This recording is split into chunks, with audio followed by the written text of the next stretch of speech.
একটি প্রশ্ন এসেছে যে বাংলাদেশের সবচেয়ে সুদর্শন পুরুষ নামে একজনকে দেখা গিয়েছে, আসলে কি তিনি সুদর্শন? এটা নিয়ে অলরেডি আমরা নিউজ দেখেছি যে তাকে কেন সুদর্শন পুরুষ ঘোষণা করা হলো, এই পুরস্কারটি ফিরিয়ে নেওয়া হোক।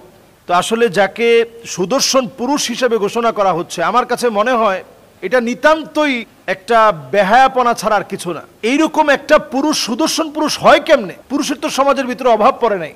সুদর্শন পুরুষ বলতে আমরা ওই পুরুষদেরকে বলি যাদেরকে দেখলে সুপুরুষের মতো লাগে, আর যাকে বলা হয়েছে সুদর্শন পুরুষ তাকে দেখলে একেবারে নিতান্ত একটা মহিলা মানুষের মতো লাগে। তো তিনি সুদর্শন পুরুষ হয় কেমনে? সুদর্শন পুরুষ তো তিনি হবেন যার ভুরুটা পুরুষের মতো হবে। কিন্তু যিনি সুদর্শন পুরুষ হিসাবে আমাদের দেশে আসছেন, আবির্ভাব হয়েছেন, বা পুরুষত্ব কেমন আপনি একটু চিন্তা করেন, ওনার ভুরুটা প্লাগ করা, এটা তো পুরুষের ক্যাটাগরিতে পড়ে না। এরপরে আপনি দেখবেন তার দুলগুলো যে কোন জায়গায় পড়া এটা শেষ নাই, এক এক দিন এক এক জায়গায় দুল পরে তিনি। গলার ভিতরে এই পর্যন্ত চেইন পড়া, হাতের নখগুলা এই পর্যন্ত বড় বড় নখ, আবার সেগুলাতে আইল্যাশ, আই শ্যাডোর, চোখের ভিতরে যে কত কিছু লাগানো থাকে, এগুলো সব কিছুর নামও আমরা জানি না। তো এই যে অবস্থা, এমন একটা ব্যক্তি যাকে দেখতে নিতান্ত মহিলা মানুষের মতো লাগে, তাকে যদি আপনি সবচেয়ে সুদর্শন পুরুষ বলেন, তাহলে এটা এই জাতির জন্য, একটা মুসলিম অধ্যুষিত একটা দেশে, দ্বিতীয় বৃহত্তর একটা মুসলিম দেশের জন্য এটা লজ্জাজনক। এটা তো আমরা একটা দিক বলছি। এবার আপনি দ্বিতীয় বিষয়টা চিন্তা করলে আপনি হতবাক হয়ে যাবেন। বর্তমান প্ল্যানই চলছে এটা, অ্যাডলফ খানের মতো ব্যক্তিদেরকে প্রমোট করে দিয়ে সমকামিতাকে হাইলি প্রমোট করা, এটা বর্তমান প্ল্যান চলছে। মানবাধিকার সংস্থার নাম করে জাতিসংঘ যদি বাংলাদেশে ঢুকতে পারে, সমকামী কোনো ব্যক্তি পুরুষ পুরুষ বিয়ে করেছে, এটার বিরুদ্ধে যখন কোনো আলেম কথা বলবে, সমাজ যখন জেগে উঠবে, তখন ওই সমাজ ওই আলেমের বিরুদ্ধে দাঁড়ানোর জন্য মানবাধিকার কর্মীরা তখন রাস্তায় নামবে এবং তার ব্যাপারে মামলা হবে, জঙ্গি হামলা হবে, জঙ্গি মামলা হবে, জঙ্গি তকমা লাগায় দেওয়া হবে। আপনি আমি তখন কিছুই বলতে পারবো না, একটা কিচ্ছু বলার নেই। এই জায়গাতে নক করার জন্যই তারা একটা একটা করে একটু করে দেখে যে মানুষের ফিডব্যাকটা কি। অ্যাডলফ খানের মতো এরকম একটা নেহায়েত মেয়ে মানুষের মতো লোক কোন রকম পুরুষ হয়ে সে বেঁচে আছে, তাকে যখন আপনি সেরা সুন্দর বলে যখন আপনি পুরস্কার দিবেন, সুদর্শন পুরুষ বলে যখন আপনি পুরস্কার দিবেন, এটার পরে আলেম ওলামাদের ফিডব্যাক কি, সাধারণ মানুষের ফিডব্যাক কি, তাওহীদি জনতার ফিডব্যাক কি, এটা তারা দেখতেছে।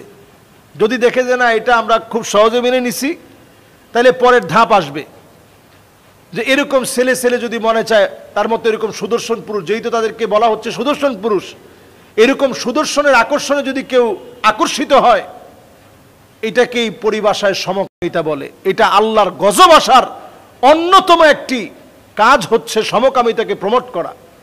এলজিবিটি কিউ, হোমোসেক্সুয়ালিটি, এগুলোকে প্রমোট করার মধ্য দিয়ে আল্লাহর গজব এই জমিনের জন্য একেবারে নিকটবর্তী হয়ে যায়। আমি স্বচক্ষে দেখতেছি ঢাকার মধ্যে ভূমিকম্প আসতেছে। যদি বাংলাদেশে জাতিসংঘের মানবাধিকার সংস্থা যদি বাংলাদেশে যদি প্রতিষ্ঠিত হয়, আল্লাহর কসম এদেশে অনতি বিলম্বে ভূমিকম্প আসবে। দুনিয়ার কোনো শক্তি ওই ভূমিকম্পকে আটকাতে পারবে না। ওই ভূমিকম্প আসতেছে। যদি আপনারা এটাকে সহজভাবে না নেন, আপনারা যদি মনে করেন যে আচ্ছা একটা সংস্থা হচ্ছে, অসুবিধা কি, এটা সাধারণ বিষয় না, এটা দেশটাকে ধ্বংসের দ্বার প্রান্তে নিয়ে যাবে। এই যে আমরা একসময় বিশ্ব সুন্দরী প্রতিযোগিতা হতো, আমরা প্রতিবাদ করতাম, প্রতিবাদ করার কারণে সেটা বাংলাদেশে এতটা নোংরামির পর্যায়ে যায় নাই যেটা অনেক দেশে গেছে। এখনো যদি এগুলা নিয়ে কথা না বলেন, আমরা কয়েকদিন আগেই নিউজ দেখেছি যে ছেলে ছেলে বাংলাদেশে বিয়ে হয়েছে, প্রায় 1.5 মাস পরে এটা বোঝা গিয়েছে যে এটা আসলে একটা ছেলে। নানাভাবে সুকৌশলে এটাও কিন্তু সমকামিতাকে প্রমোট করার আরেকটা মাধ্যম।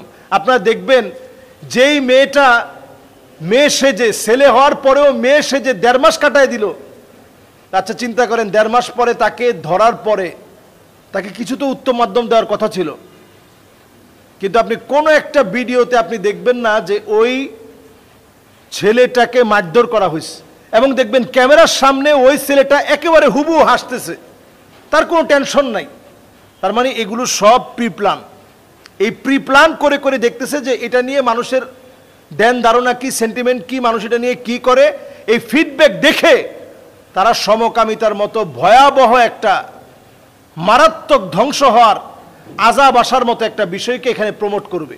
এটার অনেক উদ্দেশ্য আছে। বাংলাদেশে অনেক খনিজ সম্পদ আছে, এগুলোকে দখল করার জন্য তারা বাংলাদেশকে আযাবের নগরী বানাতে চায়, ফিলিস্তিনের মতো বানাতে চায়, ইরাকের মতো বানাতে চায়, আফগানিস্তানের মতো বানাতে চায়, সোমালিয়ার মতো বানাতে চায়, যাতে করে বাংলাদেশের খনিজ সম্পদগুলো তারা দখল করে নিতে পারে।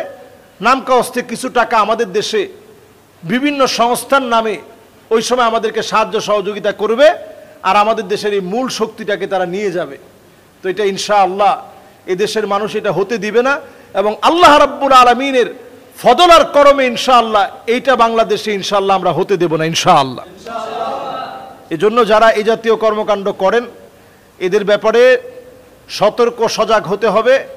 এরা আসলে নানা সুকৌশলে এই দেশটাকে ধ্বংসের পায়তারা করছে। আল্লাহ আমাদেরকে বোঝার তৌফিক দান করুক।